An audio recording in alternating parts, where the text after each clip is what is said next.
Hello? Oh, my God. A blackamoor. I've only seen your kind in paintings. Campus, all right? So celebrate Moorish history and the Heritage Month, all right? Today, make sure you're there. Okay, in the studio with me is CHUO. Yes, sir. Yeah, how are you doing this afternoon, my brother? Good. Everything's good. Respect, Mr. I'm well. Thanks for the music too. Yeah, man. Starting us up. You know what? Right. Sometimes you have to have some positive vibrations and carry people back to the root of the music. No, Especially during this month. I just went back and stepped back in time and brought some original reggae music from the 70s on forward. Right? Even the likes of Bob Marley and people thereof Right. to put the foundation, change people's mindset, and let them know that, yo, trust me, songs like His Imperial Majesty, as the Rasta elder spoke in the beginning, he basically talked about the League of Nations, which is turned into the Charter of Rights, was the original Charter of Rights for what we have today, all right, for United Nations. You understand? So the more people realize that's where it's coming from, they'll understand and say like, yo, we are great people. You understand? Don't let people fool you because they change the situation. Right. You know what I mean? We do it positively, bring it forward. Right. So we give thanks. You're here this afternoon. Tell us what's going on. It's called Combating the Fraud of Black History. First of all, tell us about something about Moorish history so that we can move forward and stand firm. Well, like you said, I'm CHUO. I'm one of the Grand Sheiks of the Moorish movement. With regard to the importance of Moorish history, it's the most neglected history of our people. Okay, let me ask, before you go any further, who were the Moors? If we look at it from a historical perspective, yes, the Moors are basically any dark-skinned people that had power across the planet. They might have had different names at different times, Cushites, ancient Egyptians, Sumerians, Phoenicians, but the culmination of those people in modern times, their name is Moors. Okay. They took that name away and replaced that with Negro, Black, Colored, all the names that are a fiction, which is why today we're combating the fraud of Black history, because Black history is really Moorish history. But if they say Moorish history, then they're going to give away that, you know, we're not just adjectives, which is what Black is. So when we identify ourselves as Black people, we're saying that we're not human beings, because Black is an adjective and humans are identified by nationalities. Just like you said with going to the UN, the UN Declaration of Rights, the UN Declarations of Rights for a Child, the UN Declarations of Rights of Indigenous People, the UN Declaration of Rights of Human Beings, all state that we have a right to a nationality. But if we go around the planet, specifically North America, we realize that our people are the people who don't have a nationality and attract to labels or brands, opposed to national identities. So if we look at somebody from Ghana, they'll never say I'm African. They'll say they're from... They'll say from Ghana. Right. If we look at Chinese people, they never say that they're yellow. And they're fighting for yellow rights. You know, they have a yellow community, and when a Chinese kills a Chinese, yellow on yellow crime. They don't talk like that. And if they did talk like that, we look at them like they got screws loose. But when we talk like that, it's accepted. It's accepted. Yes. It's normal, because as quote unquote Black people, we're dumbed down people, right? So they really call us Black people because we're in mental darkness, which is why we appreciate what you're doing with the show, with playing positive music, so that we can get our people's mindset out of darkness and into light, which light is knowledge, and darkness is ignorance.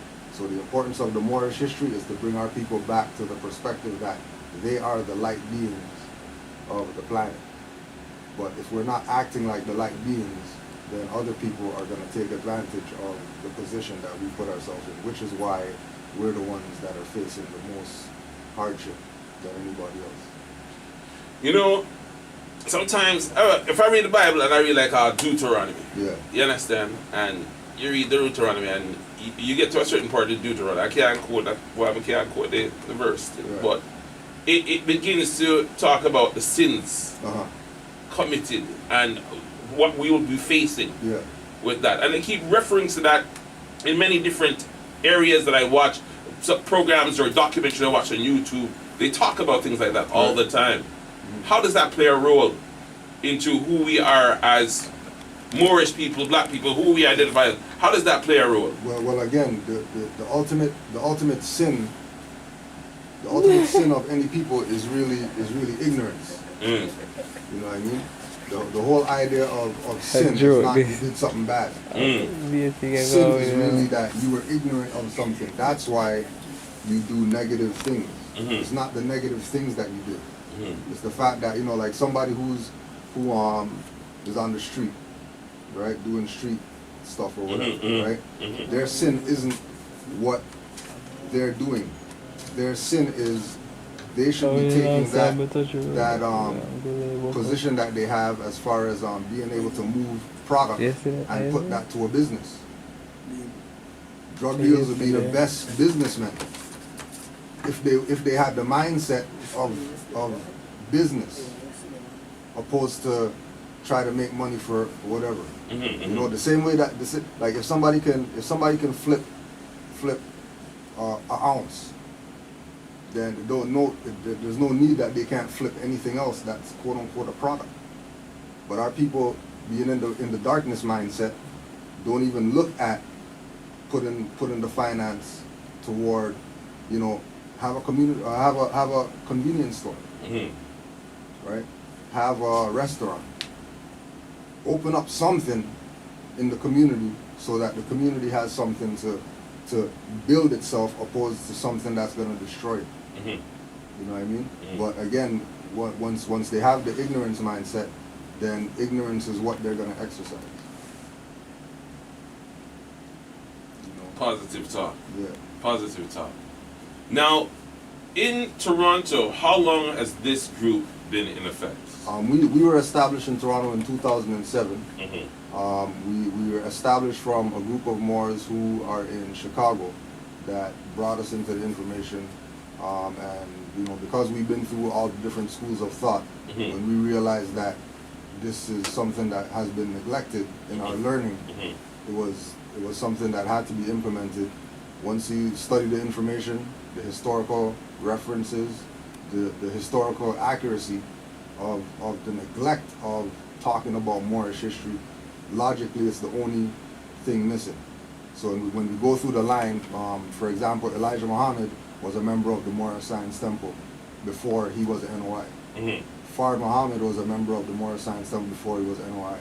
When Marcus Garvey was in Atlanta prison before he got deported, he got visited by Noble Drew Ali, who put him onto the information that Marcus Garvey even came out and told the Garveyites that the only way you're going to be happy is if you adopt your nationality as Negroes, because he knew at that time that Negro wasn't going to assist our people.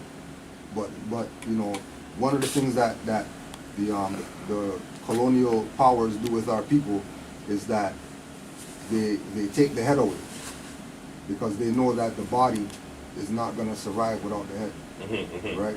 But the obligation is on the body to make sure they have the information that the head has. So as soon as they cut that head, another head grows. And they cut that head, then another head grows. But once they take our leaders away for our people, most of the time that's the end of whatever it is that leader has started.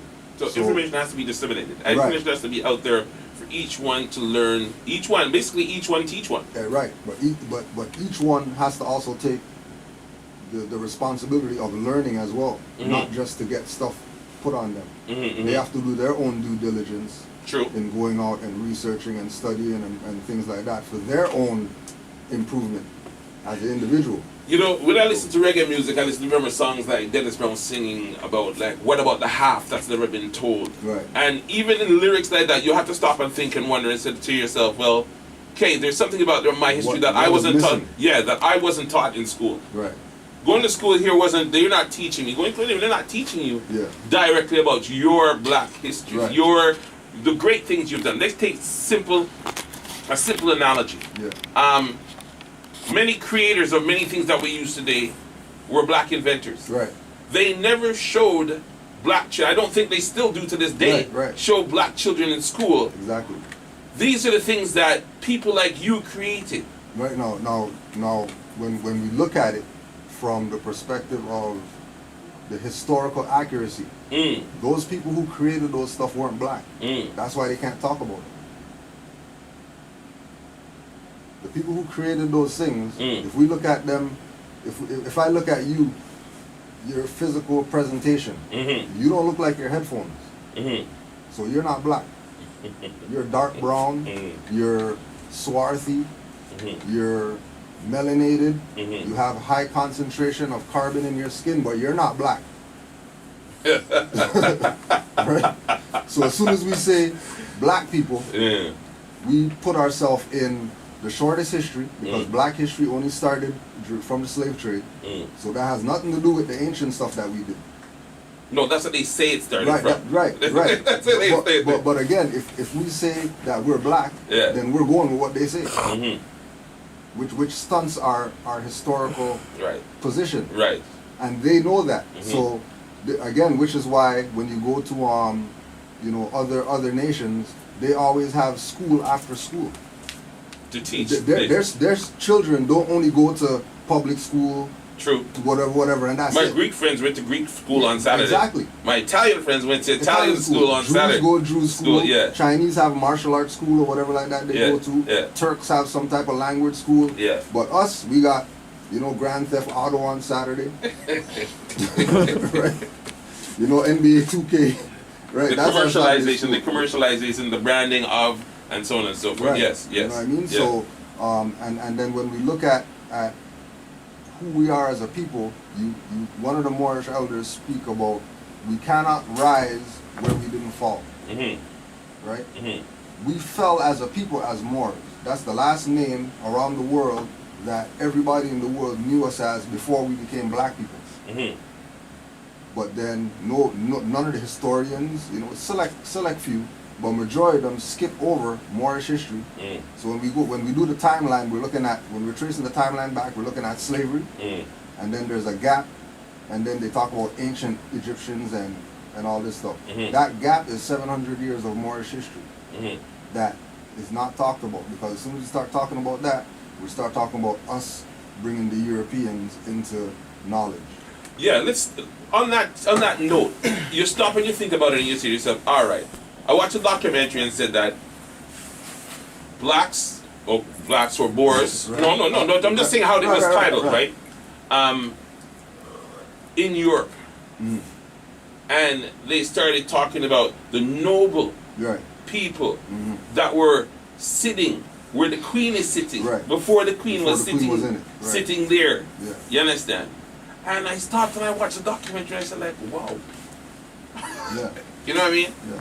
And I often tell people, like, yo, go watch this. Yeah. Go watch things and learn about you. Know what? Hidden.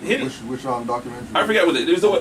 I forget. I'm gonna find out what it is again and mention it. But it was really speaking about blacks in Europe, okay, or Moors in Europe or whatever. Right. They were speaking about that and how they were risen up, and they were kings in Scotland. Yeah.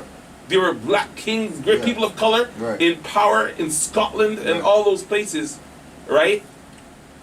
Way before the queen. Right. And the throne that the queen sits on was actually sat on by a black person. Queen Charlotte. All right. Right. So things like that, they're not gonna speak of and let you know that history. And this is why the obligation is on us. Because we should be telling our own story. Yeah. We shouldn't allow them to tell our story. We should be telling our story. Which is why as far as the evolution of our consciousness, it doesn't evolve. Because we're constantly waiting for them to be the one to teach us or let us know or whatever. When, especially now, people can go on their phone. Nobody has an excuse right now. Yeah. You got data plan?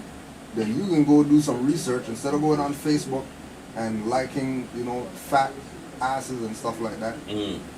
Get some information. Yeah. You know what I mean?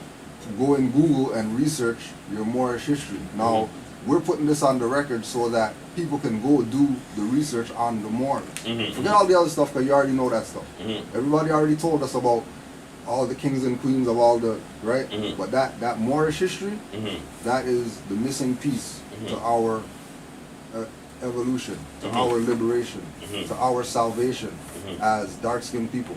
Mhm. Because again, as soon as you call yourself black, you're saying that you're an adjective.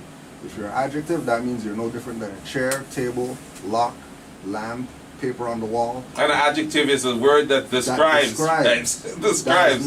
That is not the proper noun, Yes. right? Mhm. If we say colored, Mhm. you know, that wall's colored. That paper is colored. Mm. That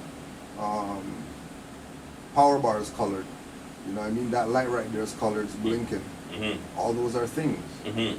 You would never hear, and again, it's only in North America and the islands where you get into this confusion of identity. Mm. You know what I mean? Like we said, on the continent, the people on the continent identify themselves by nationality. Mm-hmm. Right? So we're going to be breaking it down for about 3 hours today. Mm-hmm. We're going to be at the Morissette building, room 218, and basically just, you know, answering questions and going over this concept of who are the Moors, what are the Moors, and how does it play in correcting the fraud of black history. Wow, that's a positive situation. I think that, you know what, that just even to open up the light right now and make people understand, just the simple explanation that you gave. Right. Right? Even the term black. Yeah. Using it, and I can guarantee a lot of people never thought of it in that way. You know, most definitely. We usually don't. Yeah. You know what I mean? But again, it has to do with the brainwashing. It has to do with the colonization that we're under. Mm-hmm. You know, where if we're not going to find the information ourselves, Mm-hmm. more than likely we're being played. Mm-hmm. And you know what? A lot of I don't know. My cousin sent me a lot of documentaries to watch. You understand? And they send you things in regards to if you start changing things in history from years and centuries and centuries ago. Yeah. After all, when it comes to our history, will be gone because it won't be us. Right. I mean, look at the movies I how was we're just gonna say, no. Look at the movies how we're depicted. Right. People who are actually of color Yeah. aren't depicted as people of color. Right. I think the only thing that they really show you, and they can't deny it, is in Shakespearean time, it's Othello. Right. Yeah. And Othello was the Moor. Right. And Othello will always be that person of color. Right. But if you look at all those movies and stuff through history. But I mean, like they slick put it in. Right. So for example, in True Romance, right? Mm-hmm. In True Romance, there's a scene where before one of these Europeans kills the other European, the European's telling him, well, you know, the Moors ruled Europe, and you know, you have dark hair and dark eyes because your grandmother slept with a Moor, and now you got, you know, quote unquote nigger blood. Mm-hmm. Right? And then the guy killed him because, you know, he was just trying to punk the guy on the last thing. Right?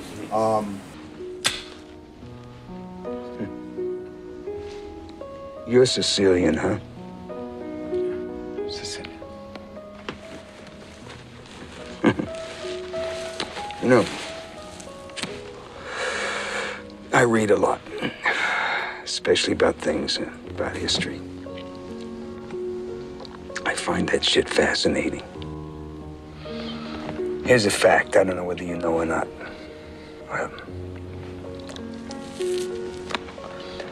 Sicilians were spawned by niggers.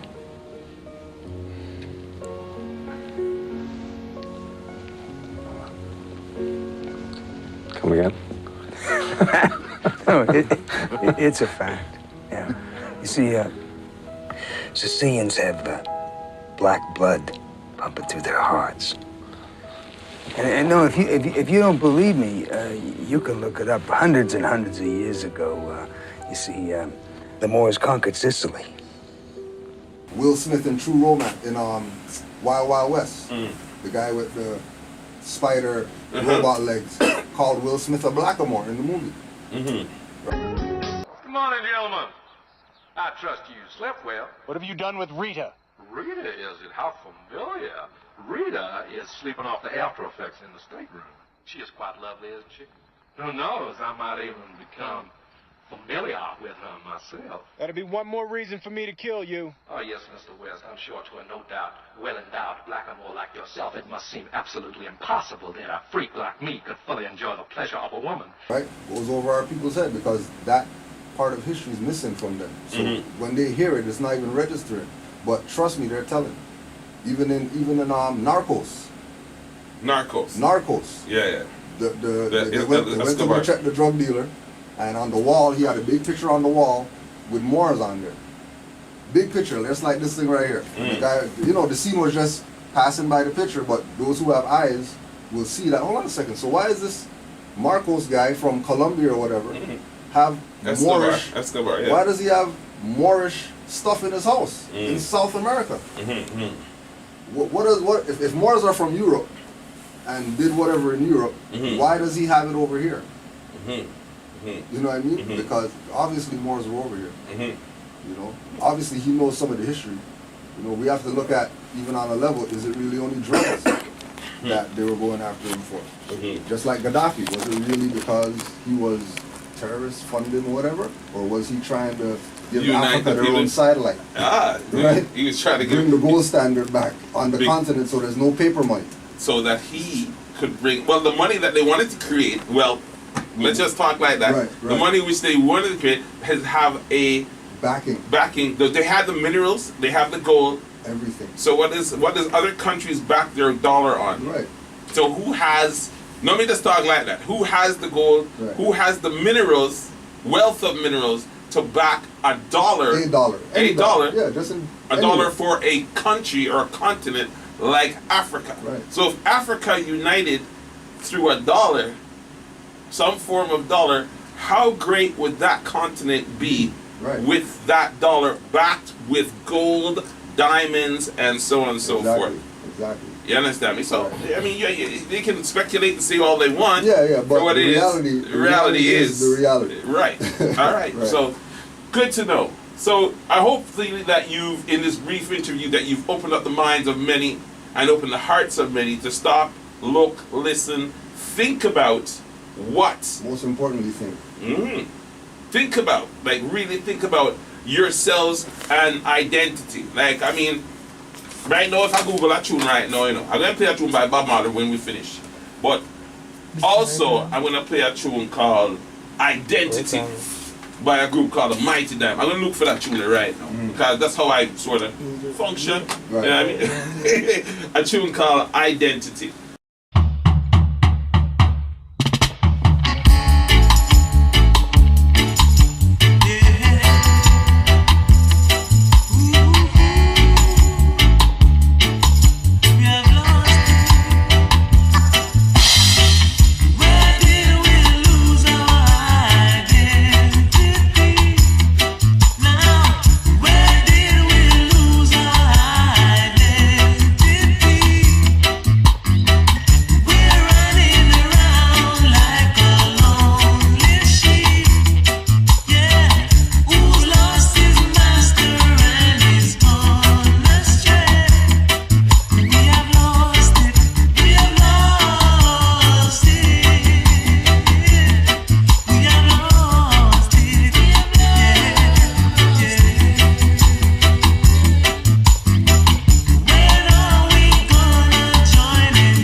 Give thanks, bro. All right, my brother. Appreciate well, the thanks time, for and the thank you again thanks for for the the music.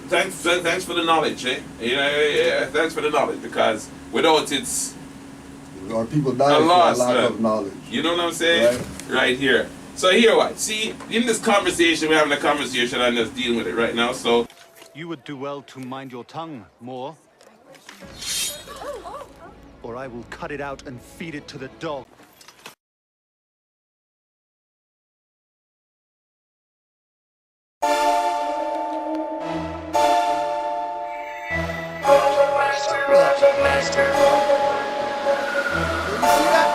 Sounds like it's having a hallucinogenic effect. Not like a drug, which is harmful and wrong, and just say no, kids. But spacey nonetheless.